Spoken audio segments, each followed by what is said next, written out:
মই ছাত্ৰ-ছাত্ৰীসকল study tech Assam চেনেললৈ স্বাগতম জনালো। আজি তোমালোকৰ কাৰণে এটা পূৰ্বতে বনোৱা ভিডিঅ' ৰিমেক কৰা হৈছে, পুনৰ বনাই দিয়া হৈছে। তোমালোকে বহুতে কৈ আছিলা যে ভিডিঅ'বোৰ আমি অলপ ব্লাৰ টাইপৰ হৈ গৈছে, ভালকৈ আমি দেখা নাই, আৰু বোৰ্ডখনো যথেষ্ট সৰু আছিলে প্ৰথম যেতিয়া আৰম্ভ কৰিছিলোঁ। এতিয়া তোমালোকৰ কাৰণে সেই কিছু সংখ্যক ভিডিঅ' তোমালোকৰ কাৰণে পুনৰ নিৰ্মাণ মই কৰিছোঁ। আজি তোমালোকৰ বিত্ত সম্বন্ধীয় কালি যিটো চেপ্টাৰ নম্বৰ 12 হয়, আৰু এই চেপ্টাৰটোৰ তোমালোকৰ টোটেল 6 মাৰ্ক আহিব পৰীক্ষাত দেই। টোটেল 6 মাৰ্ক আহিব, 6 মাৰ্কছ। তাৰে 3 মাৰ্ক হ'ব তোমালোকৰ শৰ্ট কুৱেশ্যন, 1 মাৰ্কৰ MCQ। গতিকে MCQ তোমালোকৰ কিমান হ'ব? 3 মাৰ্কৰ, মানে 1 তিনিটা থাকিব, আৰু বাকী যিটো 3 মাৰ্ক হ'ব তোমালোকৰ এটা কুৱেশ্যন হ'ব, এটা কুৱেশ্যন আহিব। গতিকে তোমালোকে 3 নম্বৰ কুৱেশ্যন এটা পাবা, আৰু লগতে 1 মাৰ্কৰ 3টা প্ৰশ্ন পাবা। তাৰ কাৰণে এক্সাৰচাইজ কি চাব লাগিব? 12.1 আৰু 12.2। আজি মই তোমালোকৰ কাৰণে ওৱান শ্বট ভিডিঅ', মুঠে 5টা অংক আছে, 5টা প্ৰশ্নৰ সমাধান কেৱল এটা ভিডিঅ'তে দি দিয়া হৈছে, সেইটো হ'ল 12.1। ছাত্ৰ-ছাত্ৰীসকল, তাৰে তোমালোকৰ প্ৰশ্নখিনি অলপ সৰলভাৱে সহজভাৱে চিত্ৰ আঁকি পেলাই কৰি দিয়া হৈছে, তোমালোকে নিশ্চয় বুজি পাবা। গতিকে ভিডিঅ'টো তোমালোকে চাবা, লগতে কমেণ্টটো কৰিবা,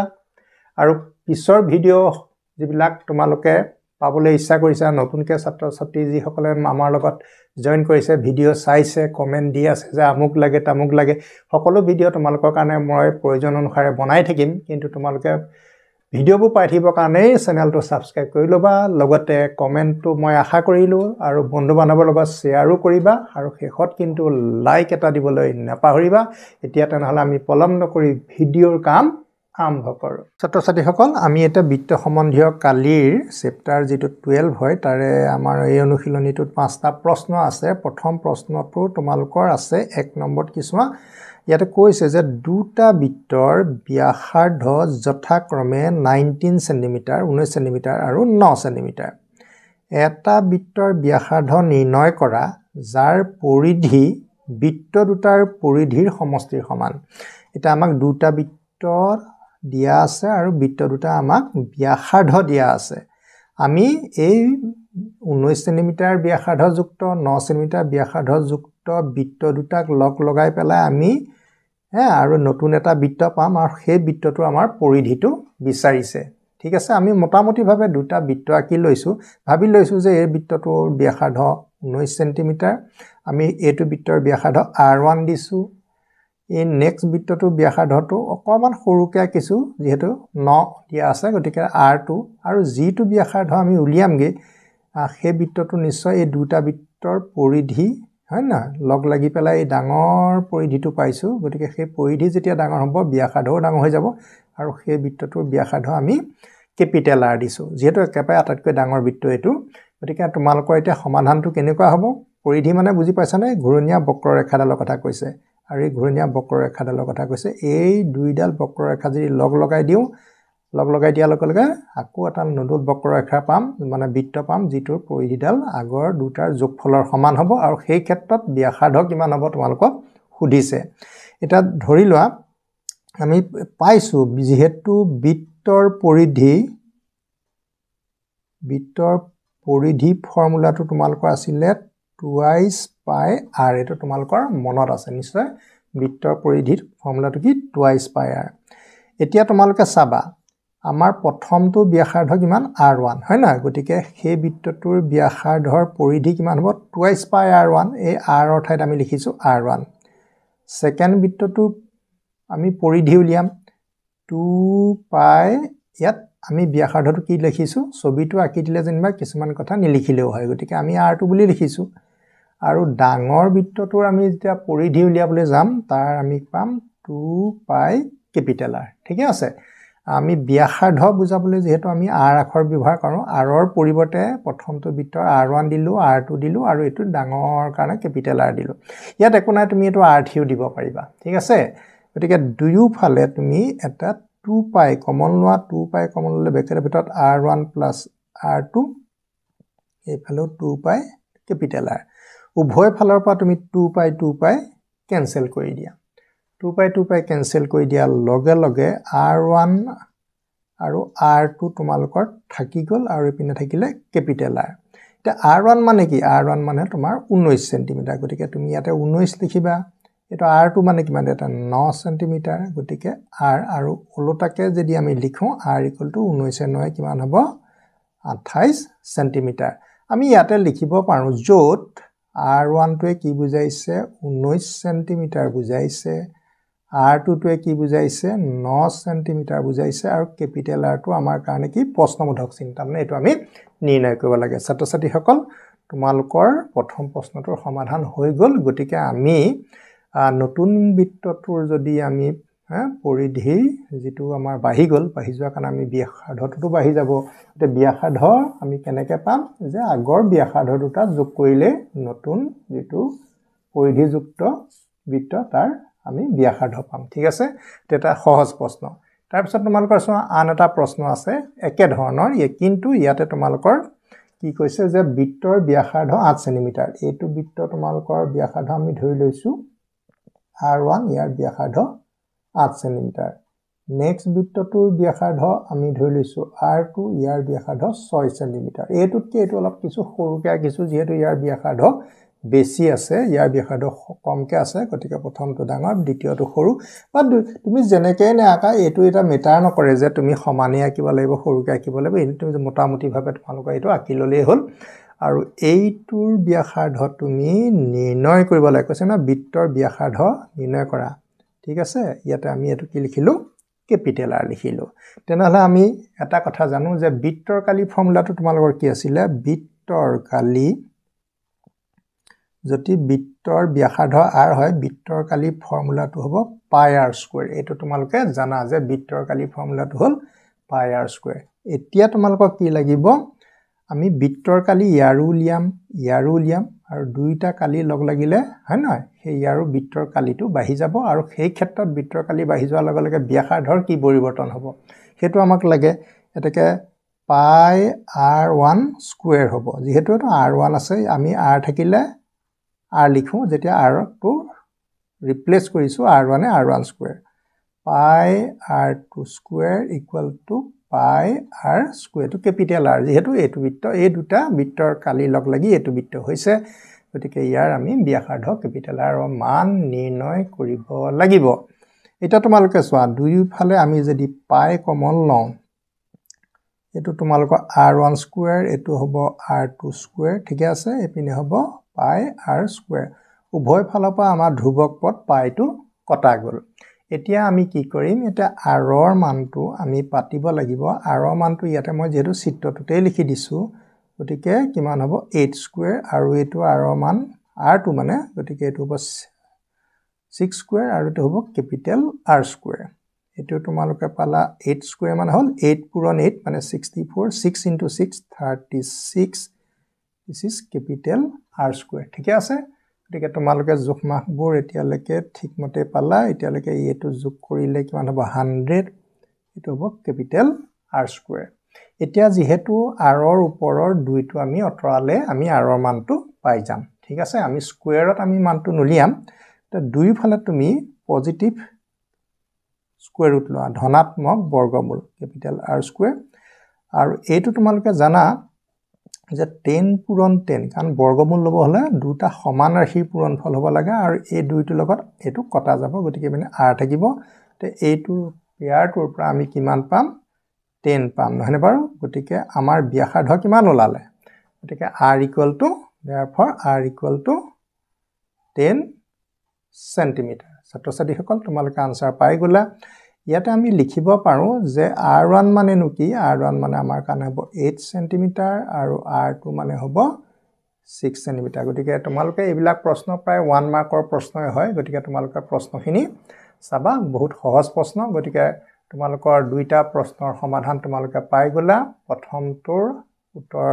28 সেন্টিমিটাৰ আৰু দ্বিতীয়টোৰ আনসাৰ হ'ল তোমালোকৰ 10 সেন্টিমিটাৰ তেনেহলে আমি এতিয়া 3 নম্বৰ প্ৰশ্নটোলৈ আগবাঢ়িছো তোমালোকৰ প্ৰশ্ন আমি এতিয়া 3 নম্বৰটো লৈছো আৰু 3 নম্বৰ প্ৰশ্নটো তোমালোকে চোৱা ইয়াতে কি লিখিছে যে এখন ঘূৰণীয়া আকৃতিৰ ধনুকাঁড়ৰ লক্ষ্য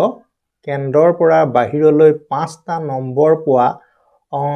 অংশক্ৰমে সোণালী এই অংশটো সোণালী তাৰ পিছৰটো ৰঙা তাৰ পিছৰটো নীলা তাৰ পিছৰটো ক'লা আৰু শেষৰটো তোমালোকৰ বগা চিত্ৰত চিহ্নিত কৰি দেখুওৱা হৈছে সোণালী ৰঙেৰে নিৰ্দেশ কৰা অঞ্চলটোৰ ব্যাস তোমাৰ এই যে সোণালী ৰং না গোল্ডেন কালাৰ যে তোমালোকৰ দিয়া আছে ইয়াৰ ব্যাস দিয়া আছে তোমালোকে জানা যিকোনো এটা অংক কৰিবৰ কাৰণে ব্যাস দিয়া থাকিলে আমি ব্যাসাৰ্ধ উলিয়াই ল'ব লাগে ব্যাসাৰ্ধটো সাধাৰণতে কি হয় ব্যাসৰ আধা হয় নহনে বাৰু গতিকে আমাৰ এটো যেটো 21 সেন্টিমিটাৰ দিয়া আছে তাক আমি আধা কৰিম মানে 21ক 2 ৰে ডিভাইড কৰি ইয়াৰ পৰা আমি ব্যাসাৰ্ধটো নিৰ্ণয় কৰি লম বাকি ৰং দিয়া অঞ্চলবোৰ প্ৰত্যেকৰে প্ৰস্থতা মানে ধৰা এই সোণালী অংশৰ পৰা ৰেডৰ এই মাজৰ যেটো গ্যাপ আছে এটো হ'ব 10.5 আকৌ তেনেকে ৰেডৰ পৰা ব্লু লৈকে এই মাজৰ যেটো গ্যাপ এটো 10.5 আকৌ ব্লুৰ পৰা তোমালোকৰ কলে আছে ব্ল্যাক লৈকে মাজৰ যেটো গ্যাপ 10.5 মানে প্ৰতিটো গ্যাপে তোমালোকৰ 10.5 কে বাহি বাহি গৈ থাকিব মানে ব্যাসাৰ্ধ বাহি বাহি গৈ থাকিব এতিয়া ৰং দিয়া অঞ্চল প্ৰত্যেকৰে কালি নিৰ্ণয় কৰিব লাগে এতিয়া প্ৰথম আমি যেটো সোণালী অঞ্চল আছে সেই অংশটো আমি কালি নিৰ্ণয় কৰিম গতিকে সোণালী অঞ্চলৰ কালি নিৰ্ণয় কৰিবলৈ হলে প্ৰথমতে আমি লিখিম আমি নম্বৰ দি যাও ইয়াত যেহেতু কেবাটাও তোমালোকৰ অঞ্চল আছে প্ৰতিটো কাৰণে বেলেগ বেলেগ হ'ব প্ৰথম আমি লিখি লওঁ Number 1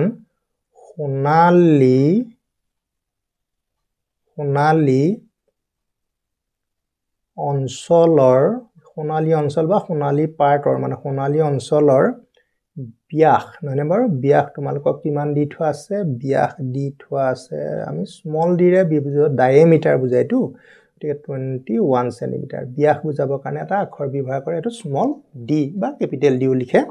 এটাকে সোণালী অঞ্চলৰ ব্যাসাৰ্ধ কিমান হ'ব আমাক সদায় অংক কৰোতে ব্যাসাৰ্ধৰ অতি প্ৰয়োজন হয়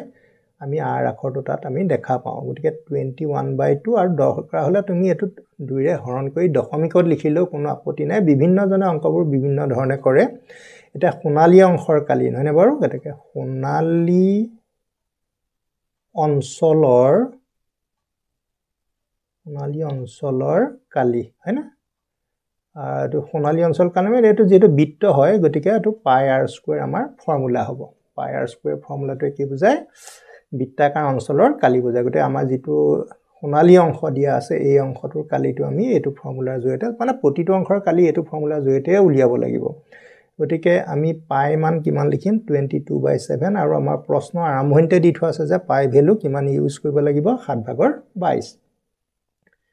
তাৰ পিছত তোমালোকে চোৱা r মানটো আছে ন r মানটো তোমালোকৰ এটো 21/2 আমি ওপৰত স্কয়াৰ আছে গতিকে 21/2 টো আমি দুবাৰ পাতিম ন 21/2 ঠিক আছে এই দুটা পটাৰ পিছত আমি কিছু কেনসেল যায় নেকি আমি সেই কথাটো লক্ষ্য কৰিম 7 ৰে যেহেতু আমি 21 কাটিম 3 বাৰ গল আকৌ 2 এ এটু গলে 11 বাৰ যাব নহনে গতিকে আৰু কটাকটি যোৱা আমি লক্ষণ দেখা নাই আমি তলতে 2 পাতিলো আৰু ওপৰত কি থাকিলে 11 আৰু 3 33 পালো আৰু লগতে 21 পালো ঠিক আছে গতিকে এই দুটা আমি আকৌ কি লম পূৰণফল লম গতিকে আমি ক্যালকুলেটৰে এই বস্তুটো চাই লওঁ গতিকে ক্যালকুলেটৰ চাই ললে আৰু দেই 693 আহি যাব 693 আৰু তাক আমি 2 ৰে হৰণ কৰিব লাগিব আৰু হৰণ কৰাৰ ফলস্বৰূপে আমি পামগে 346.5 যেহেতু কালি উলিয়াইছো গতিকে এককটো সেন্টিমিটাৰ স্কয়াৰ হ'ব গতিকে ছাত্ৰ-ছাত্ৰীসকল তোমালোকৰ প্ৰথম যেটো সোণালী অঞ্চল ইয়াৰ কালি ওলাই গল এতিয়া আমি ৰঙা অঞ্চললৈ যদি গুছি যাওঁ ইয়াৰ এটো ব্যাসাৰ্ধ আমি পায়ে থৈছো এই ব্যাসাৰ্ধটোৰ লগত যদি আমি আকৌ 10.5 যোগ কৰি দিও তে তোমালোকৰ কি হ'ব আমি এতিয়া চোৱা 21/2 টোক আমি 10.5 বুলি ভাবিব পাৰো কেলে আমি 21ক যদি 2 ৰে হৰণ কৰো আমি কি পাম 10.5 গতিকে আমি এটো ব্যৱহাৰ কৰিব পাৰো এটো ব্যৱহাৰ কৰিব দুইটা ব্যৱহাৰ যি কোনো এটা ব্যৱহাৰ কৰিলে তোমালোকৰ কিন্তু শুদ্ধ উত্তৰে আহিব ঠিক আছে এতিয়া আমি তোমালোকৰ 2 নম্বৰ যেটো অঞ্চল সেই অঞ্চলটো আমি এতিয়া কি উলিয়াম কালি উলিয়াবলৈ যত্ন কৰিম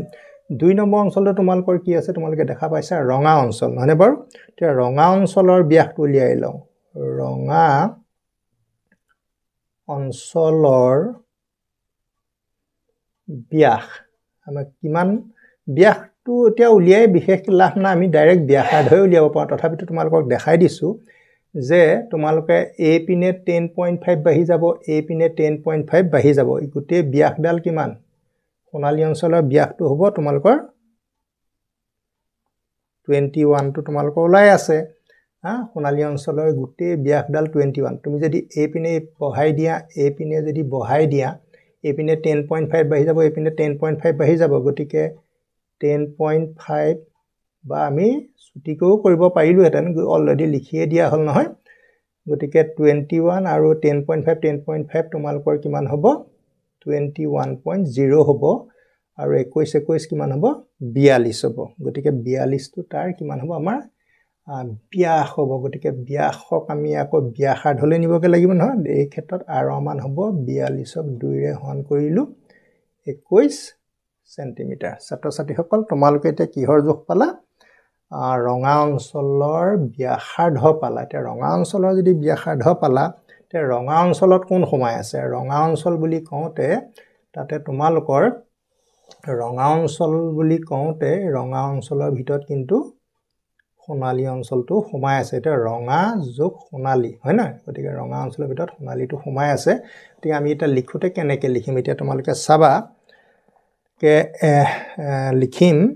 সোণালী যোগ ৰঙা দুইটা লগ লাগি আছে নহয় অঞ্চলৰ কালি ডাইৰেক্ট আমি ৰঙা অঞ্চলৰ কালি উলিয়াবলৈ যোৱা আগতে সোণালী আৰু ৰঙা অঞ্চল মিলি পেলাই ৰঙাৰ ভিতৰত সোণালীটো সোমাই আছে তো অঞ্চলৰ কালিটো আমি উলিয়াই লম দুইটা একেলগে কিমান পাম ফৰ্মুলা আমাৰ একেটাই আছে পাই r স্কয়াৰ গতিকে পাই মান তোমালোকে গম পাইছা 22/7 আৰু r মানটো তোমালোকৰ ইয়াত কি দিয়া আছে 21 দিয়া আছে গতিকে 21 * 21 7ৰে তোমাৰ কাটি দিব পাৰা যিকোনো এটা এটো কাটি দিলা 3 পালা ন 3 এটো হ'ব 66 * 21 আৰু দুইটা পূৰণ কৰি তোমালোকে শেষত পাবাগে 1386 সেন্টিমিটাৰ স্কয়াৰ এটা তোমালোকে চোৱা যেতিয়া আমি ৰঙা অংশৰ কালি উলিয়াইছো ৰঙা অংশত সোণালী অংশটো কি হৈ আছে সোমাই আছে এটা সোণালী অংশৰ কালি তোমালোকে ইতিমধ্যে পায়ে থৈছা কিমান পাই থৈছা 346.5 গতিকে আমি ৰঙাটো পাবলৈ হলে কি কৰিব লাগিব সোণালী অংশৰ কালিৰ পৰা গোটেই আমাৰ যেটো ৰঙা আৰু সোণালী লৈ পেলাই কালি পাইছো এই কালিটোৰ পৰা যদি তুমি এই 346.5 টো যদি মাইনাস কৰি দিয়া তেতিয়াই তুমি ৰঙা অঞ্চলৰ কালি পাবা গতিকে কিয় বিয়োগ কৰিব লাগে বুজি পাইছা চাগে গতিকে লিখিম এটাকে ৰঙা অঞ্চলৰ কালি মানে ৰঙা অঞ্চলৰ কালি আমি লিখিম 1386 এটো লিখি লবা তাৰ পৰা তুমি সোণালীটো মাইনাস কৰিবা সোণালীটো তোমালোকে কি হ'ল 346 যেটো তোমালোকৰ জিলিকি আছে 0.5 আৰু বিয়োগ কৰাৰ পিছত তোমালোকে পাবা 1039.5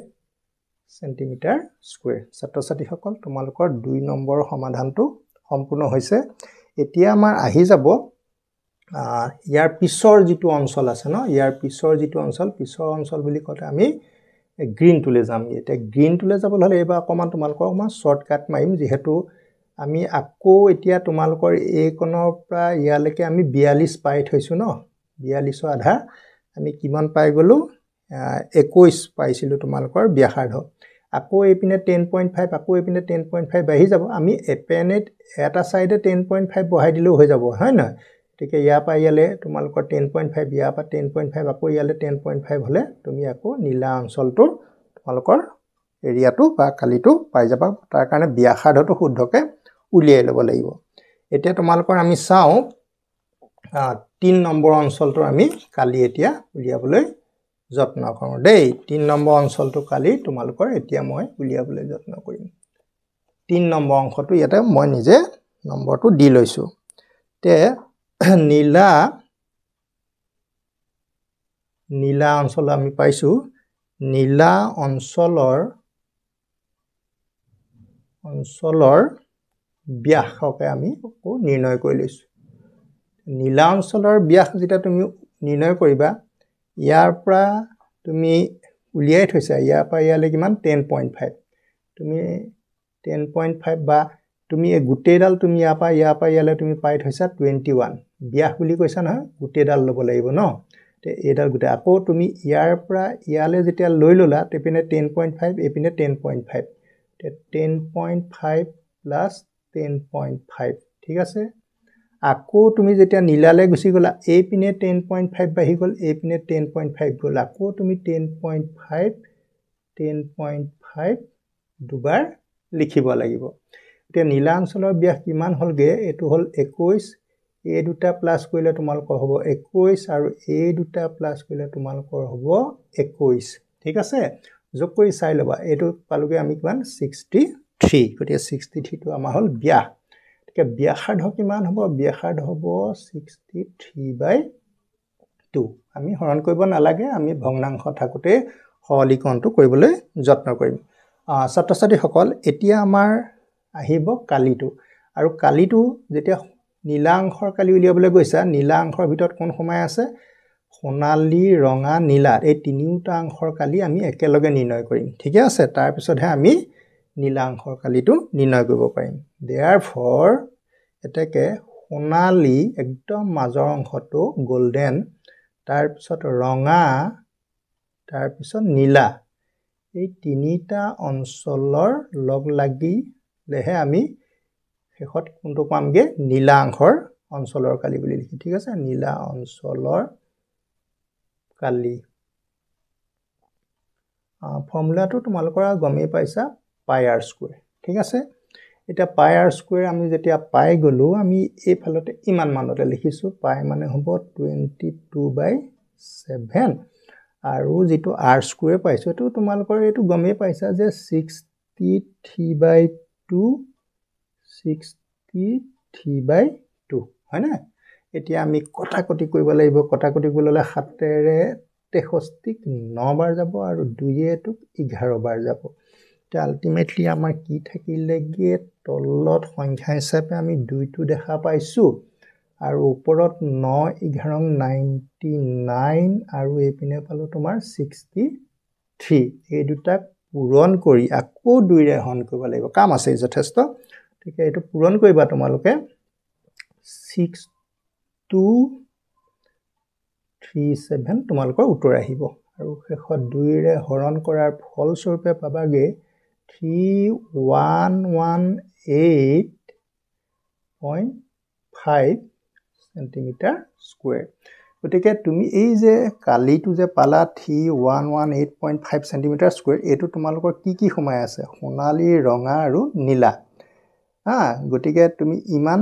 তিনিটা অঞ্চলৰ ইয়াতে সময় আছে ইতিমধ্যে কিন্তু তোমালোকে সোণালী আৰু ৰঙাৰ কালি ইতিমধ্যে নিৰ্ণয় কৰি থৈছা সোণালী আৰু ৰঙা তে সোণালী আৰু ৰঙাৰ যদি কালি নিৰ্ণয় কৰিব লাগে এই বস্তুটো আমি কি কৰি দিব লাগিব যোগফলটো মাইনাস কৰি দিব লাগিব তেতিয়া আমি নীলাটো পাই যাম তে আমি লিখো এটাকে নীলা অঞ্চলৰ কালি নীলা অঞ্চলৰ কালি পাবলৈ হলে আমি গোটেই তিনিটা অঞ্চলৰ কালিটো আমি সোণালী আৰু ৰঙাটো মাইনাস কৰিব লাগিব এটা সোণালী আৰু ৰঙাৰ মাইনাস কৰিবলৈ হলে তোমালোকে এতিয়া পায়ে থৈছা সোণালী আৰু ৰঙা তোমালোকৰ কিমান আছিল সোণালী আৰু ৰঙা তোমালোকৰ আছিল 1386 এই 1386 টো আমি বাদ দিব লাগিব তেতিয়া আমি কাৰ অংশটো পাম নীলা অংশটো পাম ঠিক আছে তেনেহলে আমি এতিয়া আহি যাও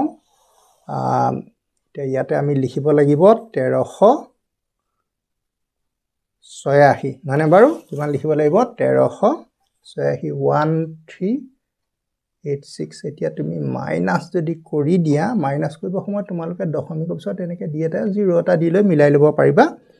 1732.5 সেন্টিমিটাৰ স্কয়াৰ দেই গতিকে এটো দশমিক নহয় তে 1732.5 সেন্টিমিটাৰ স্কয়াৰ অংকটো যথেষ্ট দীঘল পৰীক্ষাত তোমালোকৰ ইয়াতে 5টা দিয়া আছে তো 5টা নিদিয়ে দিলে বেছি তোমালোকৰ দুটা অংশয়ে দিব পাৰে বা দুটা বা তিনটা তাতকে বেছি নিদিয়ে গতিকে তোমালোকৰ এতিয়ালৈকে নীলা অঞ্চলৰ চিত্ৰটোৰ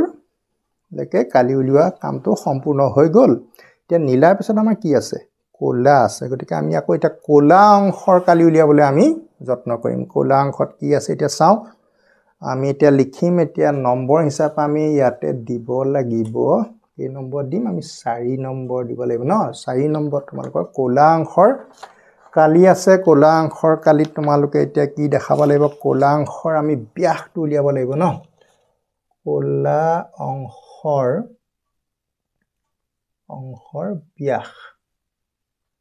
ব্যাসডাল তোমালোকৰ এতিয়া কি হৈ গৈ থাকিব তোমালোকে ডাঙৰ হৈ গৈ থাকিব কেনেকৈ ডাঙৰ হৈ গৈ থাকিব তুমি চাবা মই তোমালোকৰ চিত্ৰটো যেটো এফালে জিলিকিয়া আছে ইয়াৰ পৰা ইয়ালে 21 আকৌ এপিনে 10.5 এপিনে 10.5 এপিনেও 21 হ'ল আকৌ এপিনে 10.5 এপিনে 10.21 হ'ল গতিকে তিনটা 21 হৈ গ'ল তোমালোকৰ বুজি পাইছানে তে আকৌ যদি কোলালে গুছি যোৱা আকৌ এপিনে 10.5 আকৌ এপিনে 10.5 তোমালোকে মনত ৰাখিবা এই অংশটো আকৌ ঠিক তেনেকৈ এই অংশটো এইডোখৰ 10.5 এইডোখৰ 10.5 এইডোখৰ 10.5 গতিকে 3 হয়নে আকৌ এপিনে 10.5 10.5 10.5 গতিকে তোমালোকে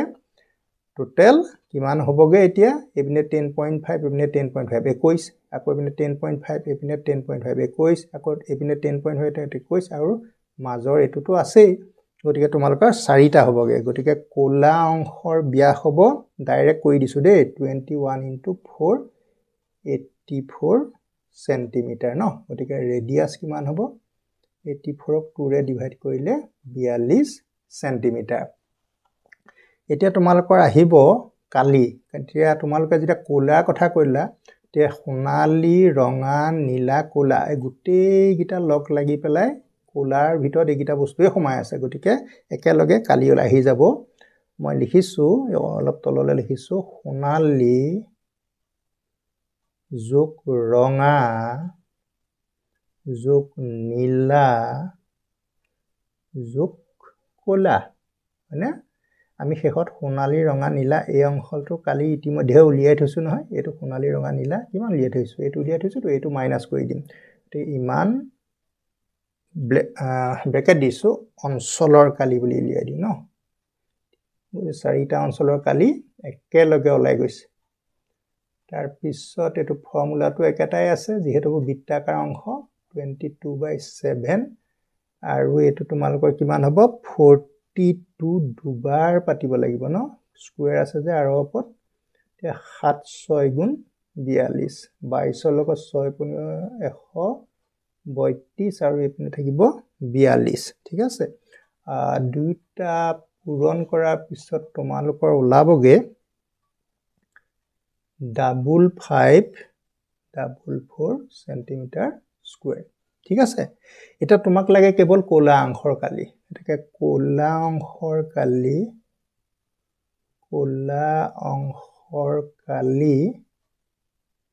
কেনেকৈ উলিয়াম আমি কোলা অংশৰ কালি উলিয়াবৰ কাৰণে আমি এই গোটেই অঞ্চলটোৰ কালিটো তোমালোকে লিখি লোৱা 5544 তাৰ পৰা সোণালী ৰঙা নীলা এই তিনিটা অঞ্চলৰ কালি ইতিমধ্যে উলিয়াই থৈছো সোণালী ৰঙা নীলা অঞ্চলৰ কালি কিমান 3118.5 গতিকে তুমি হেতু এতিয়া মাইনাস কৰি দিব লাগিব 3118.5 আফটাৰ সাবট্ৰেকশন কি পাবা তোমালোকে খুব সাৱধানে কৰিবা দশমিকৰ বিয়োগ হয় 2425.5 সেন্টিমিটাৰ স্কয়াৰ ছাত্ৰ-ছাত্ৰী সকল এটা তোমালোকৰ পৰলৈকে পালো যে আমাৰ অঞ্চল যেহেতু 5টা আছে গতিকে আমি 4 নম্বৰ অংশটোহে এতিয়া উত্তৰটো কৰিলো এতিয়া ইয়াৰ পিছত আমি আকৌ 5 নম্বৰ অংশটো কৰিবলৈ যাওঁ একেবাৰে শেষৰটো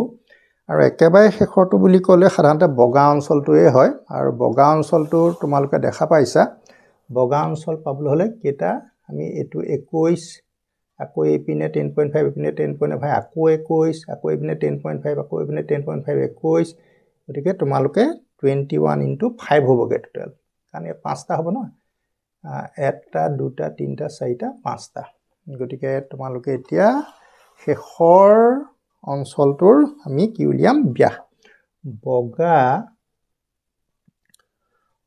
অঞ্চলৰ ব্যাসটো কিমান পাম আমি ডায়ামিটাৰটো তোমালোকে লিখিব পাৰিবা 21 * 5 অলপ শৰ্ট কৰিছো আৰু গতিকে 105 হ'ব আৰু মানটো তোমালোকে গমেই পাইছা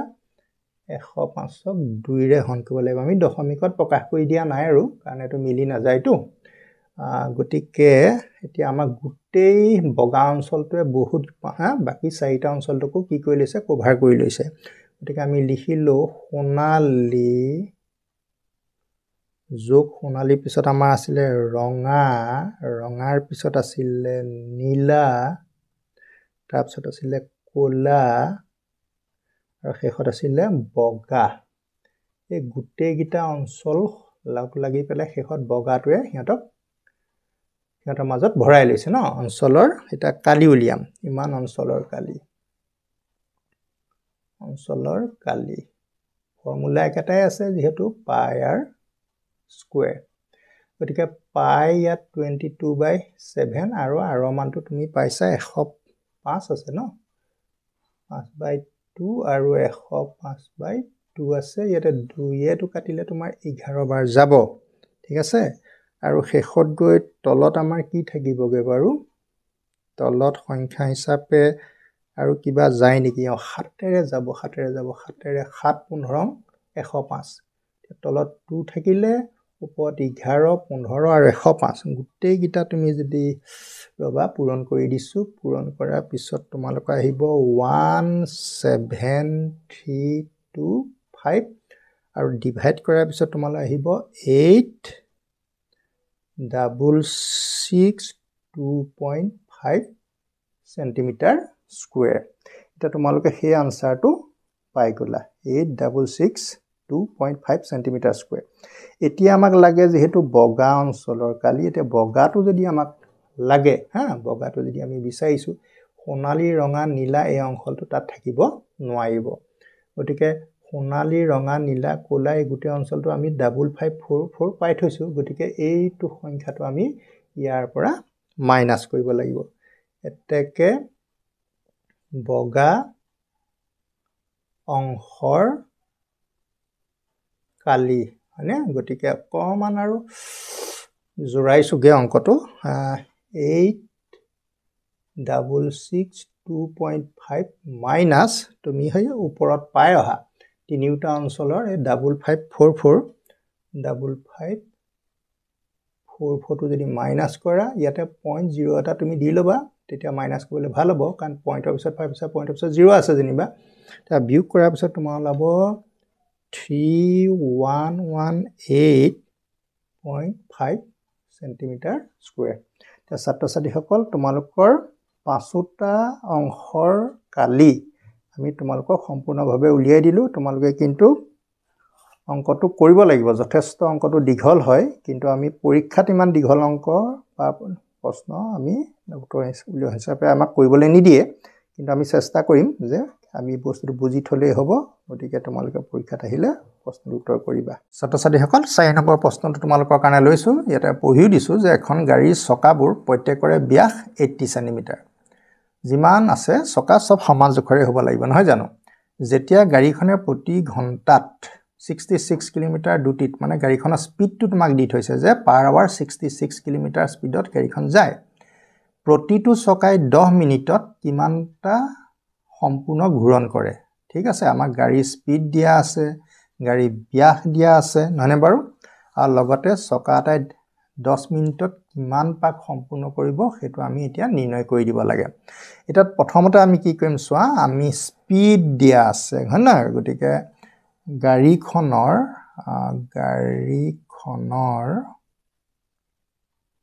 দ্ৰুতি স্পীড অফ দা কাৰ গতিকে কিমান দিয়া আছে 66 কিলোমিটাৰ প্ৰতি ঘণ্টা দিয়া আছে ঠিক আছে টাইম দিয়া আছে মানে সময় স্পীড অফ দা কাৰ কিমান দিয়া আছে 66 কিলোমিটাৰ পাৰ আৱাৰ টাইম দিয়া আছে 10 মিনিট MIN বুলি দিছো মিনিট এটা চোৱা তোমাৰ প্ৰথম অংকত মানে যেটো স্পীড আছে স্পীডটো তোমালোকৰ ঘণ্টাত আছে গতিকে তোমাৰ এটো মিনিটত আছে তুমি এটো ঘণ্টালে লৈ যোৱা একক বিলাক সব সেম থাকিব লাগিব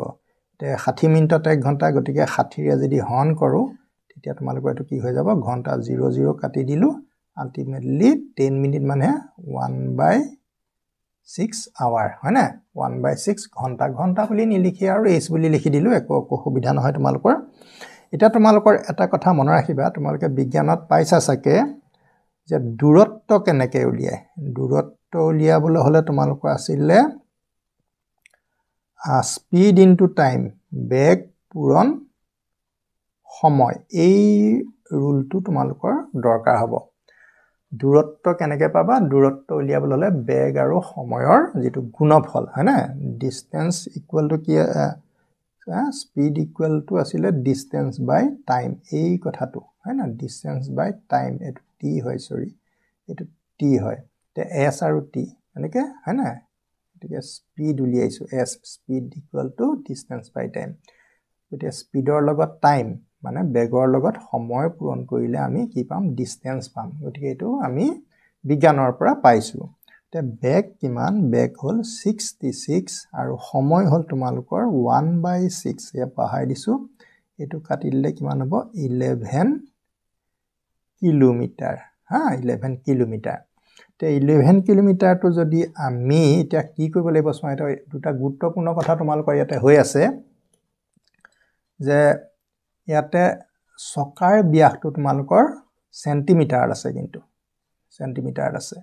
আৰু আমাৰ যেটো দূৰত্ব আমাৰ কিলোমিটাৰ আছে গতিকে তোমালোকে কি কৰিব লাগিব এই কিলোমিটাৰটো তোমালোকে সেন্টিমিটাৰ লৈ হলনি কৰিব লাগিব তোমালোকে মনত ৰাখিবা 1 লাখ সেন্টিমিটাৰত 1 কিলোমিটাৰ হয় গতিকে তোমালোকে 11 ইনটু 1 কিলোমিটাৰ ঠাইত মই কিমান লিখিম 1 লাখত কেইটা শূন্য থাকিব 5টা শূন্য থাকিব গতিকে ইমান তোমালোকৰ সেন্টিমিটাৰ গতে 1 লাখ সেন্টিমিটাৰ সমান 1 কিলোমিটাৰ হয় না নহয় গতিকে 11 ৰ লগত 1 পূৰণ কৰিলে 11 আৰু লগতে আমাৰ 5টা শূন্য তোমালোকে বহাই ইমান সেন্টিমিটাৰ গতিকে গাড়ীখনে কিমান দূৰত্ব অতিক্ৰম কৰিলে 11 লাখ হা 11 লাখ সেন্টিমিটাৰ আমাৰ দূৰত্ব অতিক্ৰম কৰিলে এটো আমি পাই গলো এতিয়া আকৌ আমি সকালে আহো সকাটোৰ পৰিধি আমি উলিয়াই লব লাগিব সকাৰ ব্যাস দিয়া আছে সকাৰ ব্যাস আমাৰ ডিৰ মান কিমান দিয়া আছে 80 সেন্টিমিটাৰ ইয়া তোমালোকে দেখা পাইছা 80 সেন্টিমিটাৰ তোমালোকক দিয়া আছে গতিকে আমি অংকটো কৰিব হলে আমাক ব্যাসাৰ্ধ দৰকাৰ হ'ব গতিকে 80 ক আমি 2 ৰে হৰণ কৰি 40 সেন্টিমিটাৰ ব্যাসাৰ্ধ কৰি ললো এটা সকাৰ আমি পৰিধি উলিয়াম মানে সকাটোৱে এপাকত কিমান যায় এটা সকাই হা এপাকত যিমানটো দূৰত্ব অতিক্ৰম কৰে সেইটোই হল সকাৰ পৰিধি নিশ্চয় বুজি পাইছা যেটা সকাটা যেতিয়া এই কোণত আছে না এনেকে ঘূৰি ঘূৰি গৈ আকৌ যদি এই দাগটো ওপৰলৈ উঠি যায় ইমানখিনি দূৰত্ব চলি গল ঠিক আছে সকাই এপাক ঘূৰা মানে সকাৰ পৰিধি সমান দূৰত্ব অতিক্ৰম কৰা বুজায় তেনেহলে আমি এটো এতিয়া কি কৰিম সকাৰ পৰিধি ঠিক আছে সকাৰ পৰিধি কিমান হ'ব ফৰ্মুলাটো তোমালোকে যেহেতু আমাৰ সব অংক ফৰ্মুলা জৰিয়তে কৰা হয় 2 পাই r আৰু আমাৰ ব্যাসাৰ্ধ এতিয়া 2 পূৰণ 22/7 ইনটু r আৰু মান হ'ব তোমালোকৰ 40 এতিয়া শেষত তোমালোকৰ কি হ'বগে তোমালোকে চোৱা 2 পূৰণ 22 পূৰণ 40/7 যেহেতু আমাৰ কোনো ইয়াতে কটাকটি না যায় এতিয়া আমাক উত্তৰটো উলিয়াবৰ কাৰণে কি কৈছে যে 10 মিনিটত কিমান ঘূৰে সকাটো হা সকাটো কিমান ঘূৰে সকাৰ ঘূৰ্ণনৰ সংখ্যা তোমালোক উলিয়াও নাম্বাৰ অফ ৰিভলিউশন therefore সকাৰ ঘূৰ্ণনৰ সংখ্যা number of revolution of the wheel সকাৰ ঘূৰ্ণনৰ সংখ্যা হ'ব মুঠ দূৰত্বক আমি কিহেৰে হৰণ কৰিব লাগিব মুঠ দূৰত্ব তোমালোকৰ মুঠ দূৰত্ব ইয়া পাই থৈছা মুঠ দূৰত্ব হেনা 11 লাখ সেন্টিমিটাৰ আৰু সেই মুঠ দূৰত্বক গতিকে এটা ৰিভলিউশনত কিমান হয় সকাৰ পৰিধিৰে তোমালোকক উলিয়াব লাগে সকাৰ পৰিধি মানে ডিসটেন্স ইন ওয়ান ৰিভলিউশন না এপাকত অতিক্ৰম কৰা দূৰত্ব এটা সকাৰ পৰিধিটোৰ কথা আহি পৰে গতিকে সকা এপাকত যোৱা ওয়ান ৰিভলিউশন গতিকে আমি ইয়াতে 11 লাখটো পাতি লওঁ 0.5টা দিব লাগিব আৰু ইয়াতে তোমালোকৰ আছে তো 7 থাকিব আৰু 2 * 22 * 40 হ'ব এই সংখ্যাগিটা আমি কি কৰিব লাগিব তোমালোকে চোৱা যে তলৰ সংখ্যাটো যেহেতু লুটি খাই যাব হয় না ভগ্নাংশ এটা যদি তলত হৰত থাকে আকৌ হৰটো যদি ভগ্নাংশ হয় তেনলে তলৰ সংখ্যাটো লুটি খাই ওপৰলে যাবগে গতিকে আমি 11 লাখটো পাতি লওঁ বহুত দৰকাৰী অংক তোমালোকৰ এটো ওপৰলে 7 যাব আৰু তলত কি থাকিব 2 * 22 * 40 থাকিব এতিয়া এই আমি যদি 11 হন কৰো ন ইয়াৰ 0টা প্ৰথম কাটি লোৱা লাষ্টৰ 0 ইয়াৰ লাষ্টৰ 0টো কাটি লব পাৰিবা 11 কাটিলে 11 কাটিলে এবাৰ যাব আৰু 0ৰ লগত কেটা থাকিব 4টা থাকিব 11 কাটিলে এটো কেবাৰ যাব দুবাৰ যাব হয়নে বাৰু এতিয়া তলত কি থাকিলে 2 2 4 কিমান হবগে তোমালোকৰ এটো হবগে 16 আৰু ওপৰত তোমালোকৰ হ'ব 7টো পূৰণ কৰিলে 770,000 হৈ যাবগে হয়নে বাৰু 70,000 এটা 16 যদি তুমি 70,000ক হৰণ কৰা তোমালোকে পুৰা মিলি যাব আৰু আনসাৰটো পাবগে 475 বাৰ গতিকে চকাটো কিমান পাক ঘূৰিব 4375 বাৰ ছাত্ৰ-ছাত্ৰীসকল এটো এটা বৰ দৰকাৰী অংক আৰু এটো প্ৰশ্নত প্ৰায় তোমালোকক পৰীক্ষাত সুধি থাকে গতিকে প্ৰথমতে তোমালোকে কি কৰিব লাগিব গাড়ীখনৰ চকাৰ গাড়ীখনৰ দুটি মানে না গাড়ীখনৰ দুটিটো তোমাক দি থোৱা আছে দুটি লগত সময় দিয়া আছে গতিকে বেগ এটা দুটিটোক আমি বেগ বুলিও কওঁ সময় সাপেক্ষে এটা দুটি আৰু সময় মানে বেগ আৰু সময় পূৰণ কৰিলে তোমালোকৰ কিমান দূৰ গল হেতু ওলাই যায় সেই দূৰত্বখিনিক আমি চকাৰ পৰিধিয়ে মানে 1 ৰিভলিউশনত কিমান বস্তুটো ঘূৰে হেতু আমি উলিয়াই লম আৰু এইটোৱে যদি এইটো গ্ৰহণ কৰি দিয়া আৰু তোমালোকে যেটো ৰিকোয়াৰ্ড আনসাৰ পাবলগীয়া আনসাৰটো তাৰমানে চকাৰ ঘূৰ্ণনৰ সংখ্যাটো পাই যাবা ছাত্ৰ-ছাত্ৰীসকল এতিয়া আমি অন্তিমটো প্ৰশ্ন তোমালোকৰ কাৰণে হাতত লৈছো একদম শেষৰ প্ৰশ্ন 5 নম্বৰ প্ৰশ্ন ইয়াতে তোমালোকক দিছে তলত দিয়াবোৰত শুদ্ধৰ চিন্তা তোমালোকৰ 4টা অপচন আছে মানে ইয়াৰ ভিতৰত কোনোবা এটা শুদ্ধ ওলাব এই শুদ্ধটো তোমালোকক শুদ্ধ চিন দিবলৈ কৈছে ঠিক আছে এতিয়া কি দিয়া আছে যদি এটা বৃত্তৰ পৰিসীমা আৰু কালি সাংখিকভাৱে সমান পৰিসীমাটো কাৰ লগত সমান বুলি কৈছে কালিৰ লগত সমান বুলি কৈছে সমাধান বুলি মই লিখি দিছো যে অংকটো কৰি দেখুৱাই দিছো বাৰু বৃত্তৰ যদি আমি ব্যাসাৰ্ধ r বুলি ধৰো গতে পৰিসীমাটো হ'ব তোমাৰ twice pi r মানে আৰু কালি হ'ব pi r স্কয়াৰ ঠিক আছে এতিয়া আমি দুই ফালৰ পৰা pi আখৰটো আৰু pi আখৰটো কেনসেল কৰিব পাৰো এইফালে থাকিলে আমাৰ 2r আৰু এটো r স্কয়াৰ মানে আমি r * r বুলি লিখিব পাৰো আকৌ উভয় ফালে যদি r এটা কাটি দিও এটো 2 থাকিব এপিনে r ৰ ভ্যালু তোমালোকৰ 2 একচুয়ালি মই 3 লিখি থৈছো এটো কি হ'ব লাগে 2 গতিকে আনসাৰটো তোমালোকৰ কোনটো হ'ব 2 হ'ব গতিকে কেনেকৈ ওলালে তোমালোকে নিশ্চয় গম পাইছা নহয় যে বৃত্তৰ পৰিসীমা আমি সকলোৱে জানো যদি r ব্যাসাৰ্ধ হয় 2r pi r আকৌ যদি কালি কথা কয় একটা বৃত্তই pi r স্কয়াৰ উভয় ফালে pi মানে pi এটা আমি হৰণ কৰি দিলো থাকি গল 2r আকৌ এপিনে থাকিলে r স্কয়াৰ r * r বুলি লিখিব পাৰো কাৰণ r * r ৰ পূৰণফলটো হ'ল r স্কয়াৰ আকৌ দুই ফালে আমি r এটা যদি আমি হৰণ কৰি দিও r দুটা কটা যাব আৰু এইফালে 2 থাকিলে এপিনে r ৰ মান 2 গতিকে বৃত্তটোৰ ব্যাসাৰ্ধ কথা কৈছিলে আৰু ব্যাসাৰ্ধটো আমি কি পালো 2 একক ছাত্ৰ-ছাত্ৰীসকল তোমালোকৰ প্ৰশ্ন সম্পূৰ্ণ হ'ল নেক্সট ভিডিঅ' কাৰণে আকৌ তোমালোকে ওয়েট কৰা